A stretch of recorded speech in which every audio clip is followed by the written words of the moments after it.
ఈ నెల మీరు ఉద్యోగం చేసేవాళ్ళు గురువు 10వ స్థానంలో ఉండాల. పదోన్నతికి అవకాశాలు ఎన్నో రోజులుగా ప్రయత్నం చేసేది. ఉగాది తర్వాత అవకాశం ఉంది.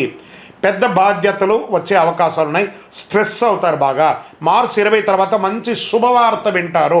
ప్రమోషన్స్కో, ఇంక్రిమెంట్స్కో లేదా ట్రాన్స్ఫర్స్కో గవర్నమెంట్లో ఎదురు చూస్తుంటారు కదా, అవన్నీ కూడా వచ్చే అవకాశాలు. ప్రభుత్వ ఉద్యోగాలు కూడా వచ్చే అవకాశాలు. ప్రభుత్వ ఉద్యోగంలో టెంపరవరీగా ఉన్న వాళ్ళు స్కేల్ అయ్యే అవకాశాలు కూడా చాలా బాగున్నాయి. ఇది ఒక యోగస్థానం. పై అధికారులతో మాట్లాడేటప్పుడు జాగ్రత్త, కింద వాళ్ళతో ప్రేమగా మాట్లాడండి. ఇంకా ప్రైవేటు ఉద్యోగాలకి కొత్త ప్రాజెక్టుకి లీడర్గా మిమ్మల్ని ఎంచుకునే అవకాశాలు ఉన్నాయి. ఆన్సైట్ విదేశాలకు వెళ్ళే అవకాశాలు ఉన్నాయి. జాబ్ మార్పు కూడా యోగంగా ఉంది.